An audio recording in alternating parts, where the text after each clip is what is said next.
जय श्री कृष्णा, जय श्री हरि। आप सभी श्रद्धालु भक्तों का हार्दिक स्वागत है। श्रीमद् भागवत महापुराण के 16वें दिन के पावन पाठ में।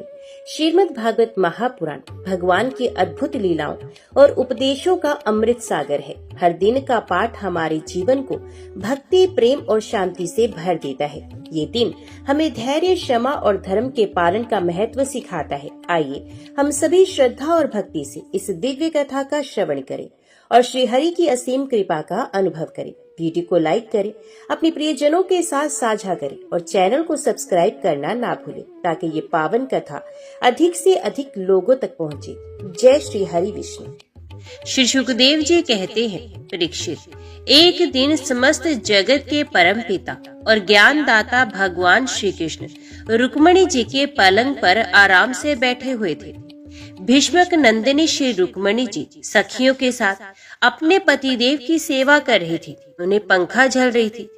जो सर्वशक्तिमान भगवान खेल खेल में इस जगत की रचना, रक्षा और प्रलय करते हैं, वही अजन्मा प्रभु अपनी बनाई हुई धर्म मर्यादाओं की रक्षा करने के लिए यदुवंशों में अवतीर्ण हुए हैं। रुक्मिणी जी का महल बड़ा ही सुंदर था।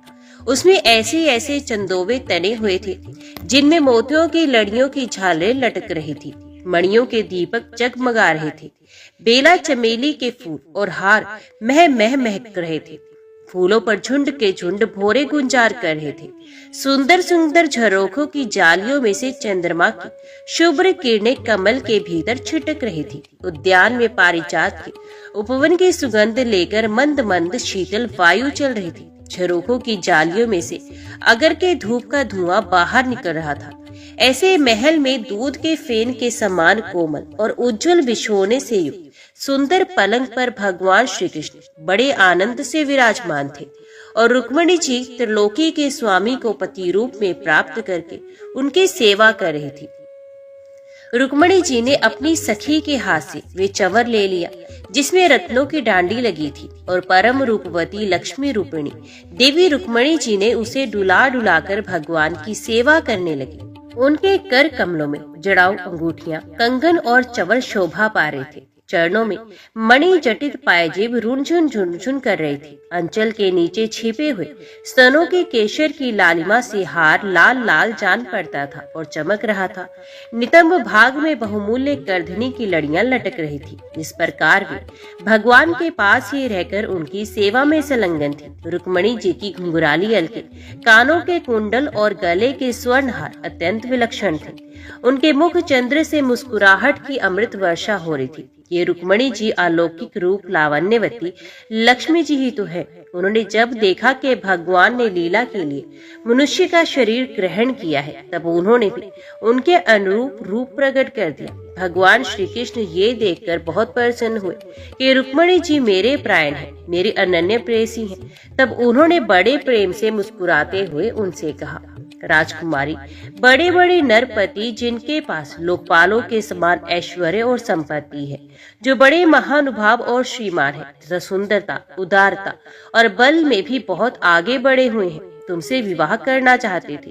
तुम्हारे पिता और भाई भी उन्हीं के साथ तुम्हारा विवाह करना चाहते थे। यहाँ तक कि उन्होंने वाग्दान भी कर दिया था। शिशुपाल आदि बड़े बड़े वीरों को जो कामोस्त होकर तुम्हारे याचक बन रहे थे, तुमने छोड़ दिया और मेरे जैसे व्यक्ति को, जो किसी प्रकार तुम्हारे समान नहीं, अपना पति स्वीकार किया। ऐसा तुमने क्यों किया? सुंदरी, देखो, हम जरासंध आदि राजाओं से डरकर समुद्र की शरण में आ बसे हैं। बड़े बड़े बलवानों से हमने वैर बांध रखा है और पराये राज सिंहासन के अधिकार से भी वंचित हैं। सुंदरी, हम किस मार्ग के अनुयायी हैं? हमारा कौन सा मार्ग है, ये भी लोगों को अच्छी तरह मालूम नहीं है। हम लोग लौकिक व्यवहार का भी ठीक ठीक पालन नहीं करते। अनन्य विनय के द्वारा स्त्रियों को रिझाते भी नहीं। जो स्त्रियां हमारे जैसे पुरुषों का अनुसरण करती हैं, उन्हें प्राय कलेश ही कलेश भोगना पड़ता है। हम तो सदा के अकिंचन हैं, ना तो हमारे पास कभी कुछ था न रहेगा। ऐसे ही अकिंचन लोगों से हम प्रेम भी करते हैं और वे लोग भी हमसे प्रेम करते हैं। यही कारण है कि अपने को धनी समझने वाले लोग प्राय हमसे प्रेम नहीं करते। हमारी सेवा नहीं करते, जिनका धन, कुल, ऐश्वर्य, सौंदर्य और आय अपने समान होती है, उन्हीं से विवाह और मित्रता का संबंध करना चाहिए। जो अपने से श्रेष्ठ या अधम हो, उनसे नहीं करना चाहिए। विदर्भ राजकुमारी, तुमने अपनी अदूरदर्शिता के कारण इन बातों का विचार नहीं किया और बिना जाने बूझे भिक्षुओं से मेरी झूठ प्रशंसा सुनकर मुझ गुणहीन को वर्ण कर लिया। अब भी कुछ बिगड़ा नहीं। तुम अपने अनुरूप किसी श्रेष्ठ क्षत्रिय को वर्ण कर लो, जिसके द्वारा तुम्हारी इहलोक और परलोक की सारी आशा अभिलाषाएं पूर्ण हो जाए। सुंदरी, तुम तो जानती ही हो कि शिशुपाल, शालक, जरासंध, दंतवक्त्र आदि नरपति और तुम्हारा भाई रुक्मी सभी मुझसे द्वेष करते हैं। वे सब बल पौरुष के मत से अंधे हो रहे थे, अपने सामने किसी को कुछ नहीं गिनते थे। उन दुष्टों का मान मर्दन करने के लिए मैंने तुम्हारा हरण किया और कोई कारण नहीं। निश्चय ही हम उदासीन हैं। हम स्त्री, संतान और धन के लोलुप नहीं हैं। निष्क्रिय और देहगेह से संबंध रहित दीप शिखा के समान साक्षी मात्र हैं। हम अपने आत्मा के साक्षात्कार से ही पूर्ण काम है, कृत्य है। परीक्षित, भगवान श्री कृष्ण के क्षण भर के लिए भी अलग न होने के कारण रुक्मिणी जी को यह अभिमान हो गया था कि मैं इनकी सबसे अधिक प्यारी हूँ। इस गर्व की शांति के लिए इतना कहकर भगवान चुप हो गए। जब रुक्मिणी जी ने अपने परम प्रियतम पति त्रिलोकेश्वर भगवान की ये अप्रिय वाणी सुनी, जो पहले कभी नहीं सुनी थी, तब वे अत्यंत भयभीत हो गई। उनका हृदय धड़कने लगा। वे रोते रोते चिंता के अगाध समुद्र में डूबने उतरने लगे। वे अपने कमल के समान कोमल और नखों की लालिमा से कुछ कुछ लाल प्रतीत होने वाले चरणों से धरती को रेंगने लगी। अंजन से मिले हुए काले काले आंसू केशर से रंगे हुए वक्षस्थल को धोने लगे। मुंह नीचे को लटक गया। अत्यंत दुख के कारण उनकी वाणी रुक गई और ठिठकी सी रह गई। अत्यंत व्यथा, भय और शोक के कारण विचार शक्ति लुप्त हो गई। वियोग की संभावना से वे तत्क्षण इतनी दुबली हो गई कि उनकी कलाई का कंगन तक खिसक गया। हाथ का चवर गिर पड़ा। बुद्धि की विकलता के कारण वे एकाएक चेत हो गई। केश बिखर गए और वे वायु वेग से उखड़े हुए केले के खंबे की तरह धरती पर गिरी। भगवान श्री कृष्ण ने देखा कि मेरी प्रेयसी रुक्मिणी जी हास्य विनोद की गंभीरता नहीं समझ रही और प्रेम पाश की दृढ़ता के कारण उनकी ये दशा हो रही है। स्वभाव से ही परम कारुणिक भगवान श्री कृष्ण का हृदय उनके प्रति करुणा से भर गया। चार भुजाओं वाले वे भगवान उसी समय पलंग से उतर पड़े और रुक्मिणी जी को उठा लिया तथा उनके खुले हुए केशपाशों को बांधकर अपने शीतल कर कमलों से उनका मुंह पोंछ दिया। भगवान ने उनके नेत्रों के आंसू और शोक के आंसुओं से भीगे हुए स्तनों को पोंछकर अपने प्रति अनन्य प्रेम भाव रखने वाली उन सती रुक्मिणी जी को बाहों में भरकर छाती से लगा लिया। भगवान श्री कृष्ण समझाने बुझाने में बड़े कुशल और अपने प्रेमी भक्तों के एकमात्र आश्रय हैं। जब उन्होंने देखा कि हास्य की गंभीरता के कारण रुक्मिणी जी की बुद्धि चक्कर में पड़ गई और वे अत्यंत दीन हो रही हैं, तब उन्होंने इस अवस्था के अयोग्य अपनी प्रेयसी रुक्मिणी जी को समझाया। भगवान श्री कृष्ण ने कहा, विदर्भ नंदनी, तुम मुझसे बुरा मत मानना, मुझसे रूठना नहीं। मैं जानता हूँ कि तुम एकमात्र मेरे ही प्राण हो, मेरी प्रिय सहचरी। तुम्हारी प्रेम भरी बात सुनने के लिए ही मैंने हंसी हंसी में ये छलना की थी। मैं देखना चाहता था कि मेरे यो कहने पर तुम्हारे लाल लाल होंठ पड़ने कोप से किस प्रकार फड़कने लगते हैं। तुम्हारे कटाक्ष पूर्वक देखने से नेत्रों में कैसी लाली छा जाती है और बोहें चढ़ जाने के कारण तुम्हारा मुंह कैसा सुंदर लगता है। मेरी परम प्रिय सुंदरी, घर के काम धंधों में रात दिन लगे रहने वाले गृहस्थों के लिए घर गृहस्थी में इतना ही तो परम लाभ है कि अपनी प्रिय अर्धांगिनी के साथ हास परिहास करते हुए कुछ घड़ियां सुख से बिता ली जाए। राजा, ये भगवान श्री कृष्ण ने अपनी प्राण प्रिया को इस प्रकार समझाया बुझाया। तब उन्हें इस बात का विश्वास हो गया कि मेरे प्रियतम ने केवल परिहास में ही ऐसा कहा था। अब उनके हृदय में ये भय जाता रहा कि प्यारे हमें छोड़ देंगे। परीक्षित, अब वे सलज्ज हास्य और प्रेम पूर्ण मधुर चितवन से पुष्प भूषण भगवान श्री कृष्ण का मुखारविंद निरखती हुई उनसे कहने लगी, कमल नयन, आपका ये कहना ठीक है कि ऐश्वर्य आदि समस्त गुणों से युक्त अनंत भगवान के अनुरूप मैं नहीं हूँ। आपकी समानता में किस प्रकार नहीं कर सकती। कहा तो अपनी अखंड महिमा से स्थित तीनों गुणों के स्वामी तथा ब्रह्मा आदि देवताओं से सेवित आप भगवान, और कहा तीनों गुणों के अनुसार स्वभाव रखने वाली गुणमय प्रकृति में, जिसकी सेवा कामनाओं के पीछे भटकने वाले अज्ञानी लोग ही करते हैं। भला मैं आपके सामने कब हो सकती हूँ, आपके समान कब हो सकती हूँ। स्वामी, आपका ये कहना भी ठीक है कि आप राजाओं के भय से समुद्र में या छिपे हैं, परंतु राजा शब्द का अर्थ पृथ्वी का राजा नहीं, तीनों गुण रूप राजा है। मानो आप उन्हीं के भय से अंतकरण रूप समुद्र में चैतन्य घन अनुभूति स्वरूप आत्मा के रूप में विराजमान रहते हैं। इसमें संदेह नहीं कि आप राजाओं से वैर रखते हैं, परंतु वे राजा कौन है? यही अपनी दुष्ट इंद्रियां, इनसे तो आपका वैर है ही। और प्रभु, आप राज सिंहासन से रहित हैं, ये भी ठीक है, क्योंकि आपके चरणों की सेवा करने वालों ने भी राजा के पद को घोर अज्ञान अंधकार समझकर दूर से ही दुत्कार कर दिया है। फिर आपके लिए तो कहना क्या? आप कहते हैं कि हमारा मार्ग स्पष्ट नहीं और हम लौकिक पुरुषों जैसा आचरण भी नहीं करते। ये बात भी निस्संदेह सत्य है, क्योंकि जो ऋषि मुनि आपके पाद पद्मों का मकरंद रस सेवन करते हैं, उनका मार्ग भी अस्पष्ट रहता है और विश्व में उलझे हुए नर पशु उसका अनुमान भी नहीं लगा सकते। और हे अरद, आपके मार्ग पर चलने वाले आपके भक्तों की भी चेष्टाएं जब प्राय अलौकिक ही होती हैं, तब समस्त शक्तियों और ऐश्वर्यों के आश्रय आपकी चेष्टाएं अलौकिक हों, इसमें तो कहना ही क्या। अपने अपने को किंचन बतलाया, परंतु आपकी किंचिता दृढ़ता नहीं। उसका अर्थ ये है कि आपके अतिरिक्त और कोई वस्तु ना होने के कारण आप ही सब कुछ हैं, आपके पास रखने के लिए कुछ नहीं। परंतु जिन ब्रह्मा आदि देवताओं की पूजा सब लोग करते हैं, भेंट देते हैं, वे ही लोग आपकी पूजा करते हैं, उनके प्यारे हैं और वे आपके प्यारे हैं। जो लोग अपनी ध्यानता के अभिमान से अंधे हो रहे हैं और इंद्रियों को तृप्त करने में लगे हैं, वे ना तो आपका भजन सेवन करते हैं, ना तो ये जानते हैं कि आप मृत्यु के रूप में उनके सर पर सवार हैं। जगत में जीव के लिए जितने भी वांछनीय पदार्थ हैं, धर्म, अर्थ, काम, मोह, उन सब के रूप में आप ही प्रकट हैं। आप समस्त वृत्तियों, प्रवृत्तियों, साधनों, सिद्धियों और साथियों के फलस्वरूप हैं। विचारशील पुरुष आपको प्राप्त करने के लिए सब कुछ छोड़ देते हैं। भगवान, उन्हीं विवेकी पुरुषों का आपके साथ संबंध होना चाहिए। जो लोग स्त्री पुरुष के सहवास से प्राप्त होने वाले सुख या दुख के वशीभूत हैं, वे कदापि आपका संबंध प्राप्त करने के योग्य नहीं। ये ठीक है कि भिक्षुकों ने आपकी प्रशंसा की है, परंतु किन भिक्षुकों ने?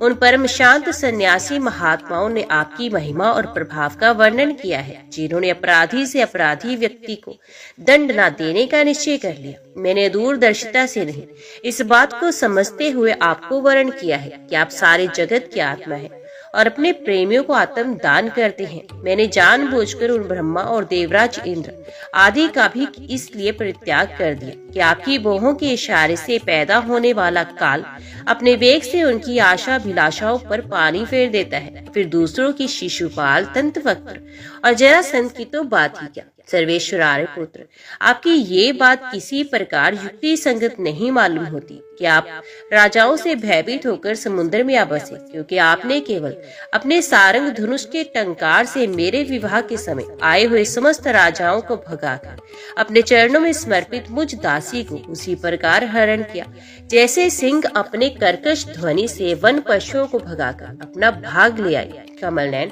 आप कैसे कहते हैं कि जो मेरा अनुसरण करता है उसे प्राय कष्ट ही उठाना पड़ता है। प्राचीन काल के अंग पृथु, भरत, याति और गए आदि जो बड़े बड़े राजेश्वर अपना अपना एक क्षत्रिय साम्राज्य छोड़कर आपको पाने की अभिलाषा से तपस्या करने वन में चले गए थे, वे आपके मार्ग का अनुसरण करने के कारण क्या किसी प्रकार का कष्ट उठा रहे हैं? आप कहते हैं कि तुम और किसी राजकुमार का वरण कर लो। भगवान, आप समस्त गुणों के एकमात्र आश्रय हैं। बड़े बड़े संत आपके चरण कमलों की सुगंध का बखान करते रहते हैं। उसका आश्रय लेने मात्र से लोग संसार के पाप ताप से मुक्त हो जाते हैं। लक्ष्मी सर्वदा उन्हीं में निवास करती है। फिर आप बताइए कि अपने स्वार्थ और परमार्थ को भली भांति समझने वाली ऐसी कौन सी स्त्री है जिसे एक बार उन चरण कमलों की सुगंध सूंघने को मिल जाए और फिर वे उनका तिरस्कार करके ऐसे लोगों को वरण करे जो सदा मृत्यु, रोग, जन्म, जरा आदि भयों से युक्त हो। कोई भी बुद्धिमती स्त्री ऐसा नहीं कर सकती। प्रभु, आप सारे जगत के एकमात्र स्वामी हैं।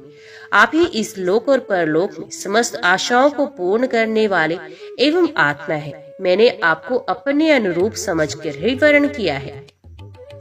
मुझे अपने कर्मों के अनुसार विभिन्न योनियों में भटकना पड़ता, इसकी मुझे परवाह नहीं। मेरी एकमात्र अभिलाषा यही है कि मैं सदा अपना भजन करने वालों का मिथ्या संसार भ्रम निवृत्त करने वाले तथा उन्हें अपना स्वरूप तक दे डालने वाले आप परमेश्वर के चरणों की शरण में रहूं। अच्युत मत शत्रु सूदन, गधों के समान घर का बोझ ढोने वाले, बैलों के समान गृहस्थी के व्यापारों में जूते रहकर कष्ट उठाने वाले, कुत्तों के समान तिरस्कार सहने वाले, बिलाव के समान कृपण और हिंसक तथा कृत दासों के समान स्त्री की सेवा करने वाले, शिशुपाल आदि राजा लोग जिन्हें वर्ण करने के लिए आपने मुझे संकेत किया, उसी अभागिन स्त्री के पति हूँ जिनके कानों में भगवान शंकर, ब्रह्मा आदि देवेश्वरों की सभा में गाई जाने वाली आपकी लीला कथा ने प्रवेश नहीं किया। ये मनुष्य का शरीर जीवित होने पर भी मुर्दा है, ऊपर से चमड़ी, दाढ़ी, मूछ, रोए, नख और केशों से ढका हुआ, परंतु इसके भीतर मांस, हड्डी, खून, कीड़े, मलमूत्र, कफ, पित्त और वायु भरे पड़े हैं। इसे वही मूढ़ स्त्री अपना प्रियतम पति समझकर सेवन करती है जिसे कभी आपके चरणारविंद के मकरंद की सुगंध सूंघने को नहीं मिली। कमल नयन, आप आत्माराम है, मैं सुंदरी अथवा गुणवती हूँ, इन बातों पर आपकी दृष्टि नहीं जाती अथवा आपका उदासीन रहना स्वाभाविक है। फिर भी आपके चरण कमलों में मेरा सुदृढ़ अनुराग हो, यही मेरी अभिलाषा है। जब आप इस संसार की अभिवृद्धि के लिए उलट उत्कट रजोगुण स्वीकार करके मेरी ओर देखते हैं, तब वे भी आपका परम अनुग्रह ही है। मधुसूदन, आपने कहा कि किसी अनुरूप वर को वर्ण कर लो। मैं आपकी इस बात को भी झूठ मानती हूँ, क्योंकि कभी कभी एक पुरुष के द्वारा जीती जाने पर भी कशी नरेश की कन्या अम्बा के समान किसी किसी के दूसरे पुरुष में भी प्रीति रहती है। कोटा स्त्री का मन तो विवाह हो जाने पर भी नए नए पुरुषों की ओर खींचता है। बुद्धिमान पुरुष को चाहिए वे ऐसी कोटा स्त्री को अपने पास न रखे। उसे अपनाने वाला पुरुष लोक और परलोक दोनों खो बैठता है, अभिभ्रष्ट हो जाता है। भगवान श्री कृष्ण ने कहा, साध्वी राजकुमारी, यही बातें सुनने के लिए मैंने तुमसे हंसी हंसी में तुम्हारी वंचना की थी, तुम्हें छकाया था। तुमने मेरे वचनों की जैसी व्याख्या की वे अक्षर सत्य है। सुंदरी, तुम मेरी अनन्य प्रेयसी हो, मेरे प्रति तुम्हारा अनन्य प्रेम है। तुम मुझसे जो जो अभिलाषाएं करती हो वे तो तुम्हें सदा सर्वदा प्राप्त ही हैं। और ये भी बात भी है कि मुझसे की हुई अभिलाषाएं सांसारिक कामनाओं के समान बंधन में डालने वाली नहीं होती, बल्कि वे समस्त कामनाओं से मुक्त करा देती हैं। पुण्यमती प्रिय, मैंने तुम्हारा पति प्रेम और पातिव्रत्य भी भली भांति देख लिया।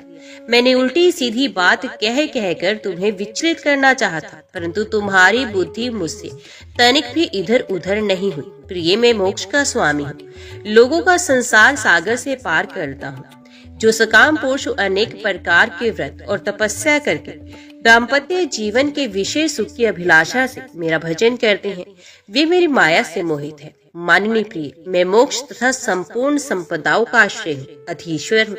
मुझ परमात्मा को प्राप्त करके भी जो लोग केवल विषय सुख के साधन संपत्ति की अभिलाषा करते हैं, मेरी पराभक्ति नहीं चाहते, वे बड़े मंदभागी हैं। क्योंकि विषय सुख तो नरक में और नरक के ही समान सूकर, कुकर आदि योनियों में भी प्राप्त हो सकते हैं, परंतु उन लोगों का मन तो विषयों में ही लगा रहता है, इसलिए उन्हें नरक में जाना भी अच्छा जान पड़ता है। गुहेश्वरी प्राण प्रिय, ये बड़े आनंद की बात है कि तुमने अब तक निरंतर संसार बंधन से मुक्त करने वाली मेरी सेवा की है। दुष्ट पुरुष ऐसा कभी नहीं कर सकते।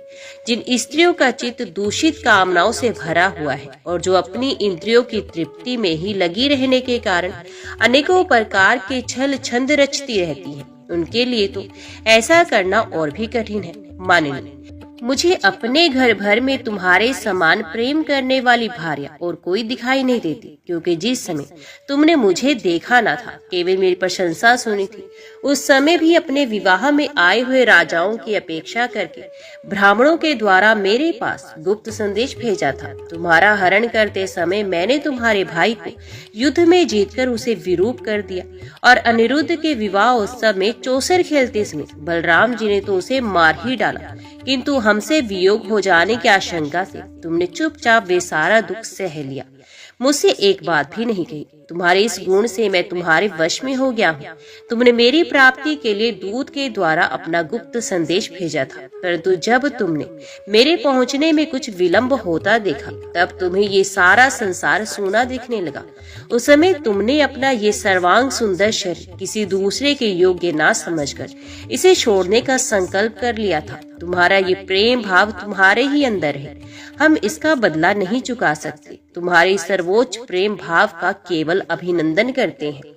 परीक्षित, जगदीश्वर भगवान श्री कृष्ण आत्माराम है। वे जब मनुष्यों की सी लीला कर रहे हैं, तब उसमें दाम्पत्य प्रेम को बढ़ाने वाले विनोद भरी वार्तालाप भी करते हैं और इस प्रकार लक्ष्मी रूपिणी रुक्मणी जी के साथ विहार करते हैं। भगवान श्री कृष्ण स्व जगत को शिक्षा देने वाले और सर्वव्यापक है। वे इसी प्रकार दूसरी पत्नियों के महलों में भी गृहस्थों के समान रहते और गृहस्थोचित धर्म का पालन करते हैं।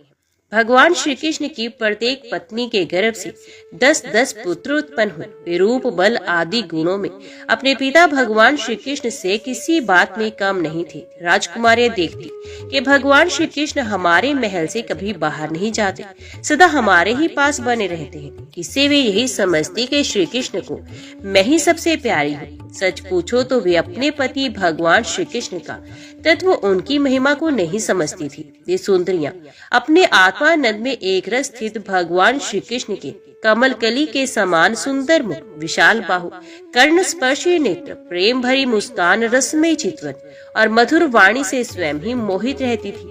वे अपने श्रृंगार संबंधी हाव भाव से उनके मन को अपनी ओर खींचने में समर्थ न हो सकी।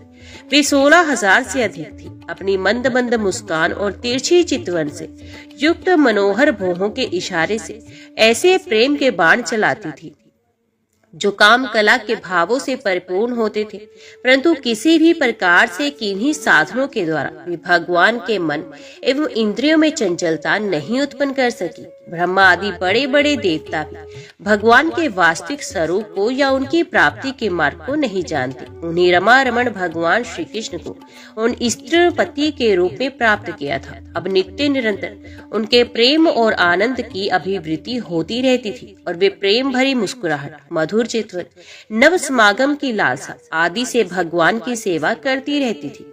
उनमें से सभी पत्नियों के साथ सेवा करने के लिए सैकड़ों दासियां रहती। फिर भी जब उनके महल में भगवान पधारते, तब वे स्वयं आगे आकर आदर पूर्वक उन्हें लिवा लाती, श्रेष्ठ आसन बैठाती, उत्तम सामग्री से उनकी पूजा करती, चरण कमल पखारती, पान खिलाकर खिलाती, पाँव दबाकर थकावट दूर करती, पंखा झलती, इत्र, फूलेल, चंदन आदि लगाती, फूलों के हार पहनाती, केस संवारती, सुलाती, स्नान कराती और अनेक प्रकार के भोजन कराकर अपने हाथों से भगवान की सेवा करती। मैं कह चुका हूँ कि भगवान श्री कृष्ण की प्रत्येक पत्नी के 10-10 पुत्र थे। उन रानियों में से 8 पट रानियां थी, जिनके विवाह का वर्णन मैं पहले कर चुका हूँ। अब उनके प्रद्युम्न आदि पुत्रों का वर्णन करता हूँ। रुक्मणी के गर्भ से 10 पुत्र हुए। प्रद्युम्न चारुदेशन, सुदेशन, प्राकर्मी, चारुदेह, सुचारु, चारुगुप्त, भद्रचारु, चारुचंद्र, विचारु और 10वां चारु। ये अपने पिता भगवान श्री कृष्ण से किसी बात में कम न थे। सत्यभामा के भी 10 पुत्र थे। भानु, सुभानु, श्रभानु, प्रभानु, भानुमानु, चंद्रभानु, भ्रद्भानु, अतिभानु, श्रीभानु और प्रतिभानु। जाम्बती के भी सांब आदि 10 पुत्र थे। सांब, सुमित्र, पुरुजित, शतजित, सहस्त्रजित, विजय, चित्रकेतु, वसुमान, द्रविड़ और कृतु, ये सब श्री कृष्ण को बहुत प्यारे थे। नागन जीती सत्या के भी 10 पुत्र हुए। वीर, चंद्र, अश्वसेन, चित्रूप, वेगभान, वृष, आम, शंकु, वसु और परम तेजस्वी कुंती। कालिंदी के 10 पुत्र थे। शूद्र, कवि, वृष, वीर, सुबाहु, भद्र, शांति, दर्श, पूर्णमास और सबसे छोटा सौमक। मध्य प्रदेश की राजकुमारी लक्ष्मणा के गर्भ से परमोग, गात्रवान, सिंह, बल, प्रबल, उधरवर, महाशक्ति, सह ओज और अपराजिता का जन्म हुआ। मित्रविंदा के पुत्र थे व्रक, हर्ष, अनिल, ग्रद, वर्धन, उन्नाद, महाश, पावन, वहली और शुद्धि। भद्रा के पुत्र थे संग्रामजीत, भृतसेन, शूर, प्रहरण, अर्जित, जय, सुभद्र, वाम, आयु और सत्य। इन पटरानियों के अतिरिक्त भगवान की रोहिणी आदि 16,100 और भी पत्नियां थीं। उनके दीप्तिमान और ताम्रतप्त आदि 10-10 पुत्र हुए। रुक्मिणी नंदन प्रद्युम्न का मायावती रति के अतिरिक्त भोजगढ़ नगर निवासी रुक्मी की पुत्री रुक्मवती से भी विवाह हुआ था। उसी के गर्भ से परम बलशाली अनिरुद्ध का जन्म हुआ। श्री कृष्ण के पुत्रों की माताएं भी 16,000 से अधिक थी, इसलिए उनके पुत्र पौत्रों की संख्या करोड़ों तक पहुंच गई थी। राजा परीक्षित ने पूछा, परम ज्ञानी मुनीश्वर, भगवान श्री कृष्ण ने रणभूमि में रुक्मी का बड़ा तिरस्कार किया था, इसलिए वे सदा इस बात की घात में रहता था कि अवसर मिलते ही श्री कृष्ण से उसका बदला लूं और उनका नाम काम तमाम कर डालूं। ऐसी स्थिति में उसने अपनी कन्या रुक्मवती अपने शत्रु के पुत्र प्रद्युम्न को कैसे ब्याह दी?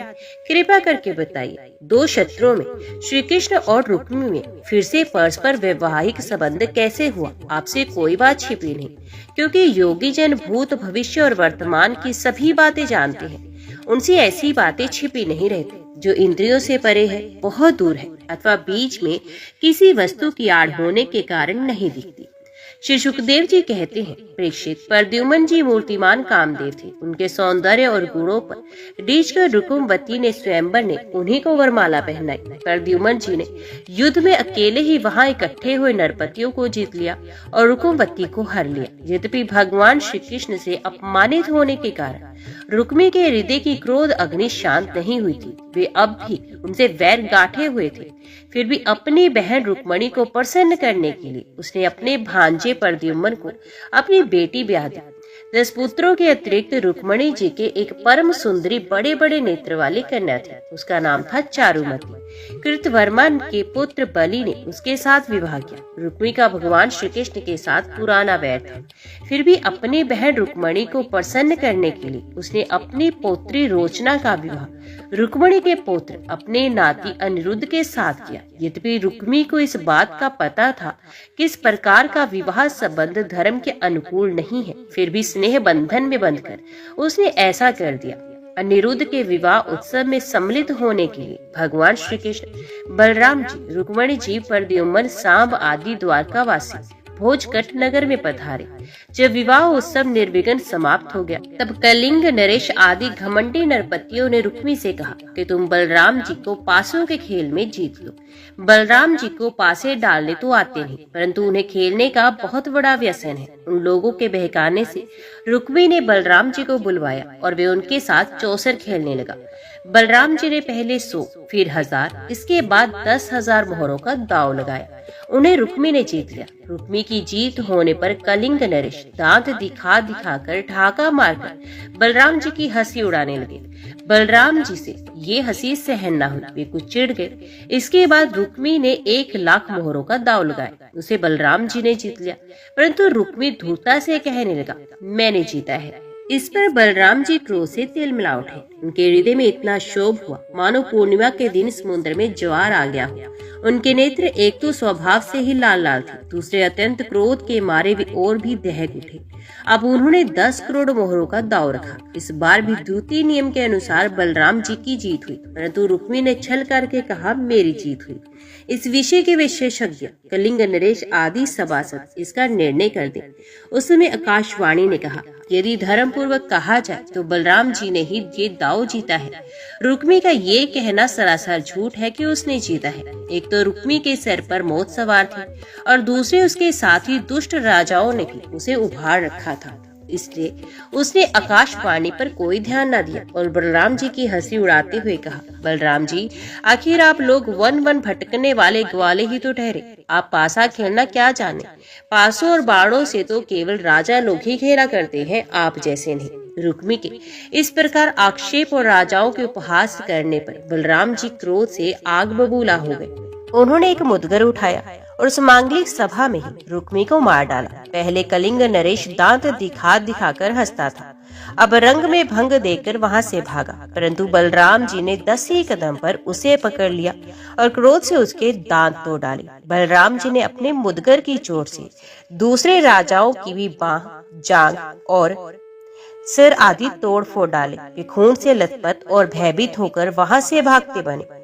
परीक्षित, भगवान श्री कृष्ण ने ये सोचकर कि बलराम जी का समर्थन करने से रुक्मिणी जी अप्रसन्न होंगी और रुक्मी के वध को बुरा बताने से बलराम जी रुष्ट होंगे, अपने साले रुक्मी की मृत्यु पर भला बुरा कुछ भी न कहा। इसके बाद अनिरुद्ध जी का विवाह और शत्रु का वध दोनों प्रयोजन सिद्ध हो जाने पर भगवान के आश्रित बलराम जी आदि यदुवंशी नवविवाहिता दुल्हन रोचना के साथ अनिरुद्ध जी को श्रेष्ठ रथ पर चढ़ाकर भोजगढ़ नगर से द्वारकापुरी को चले आए।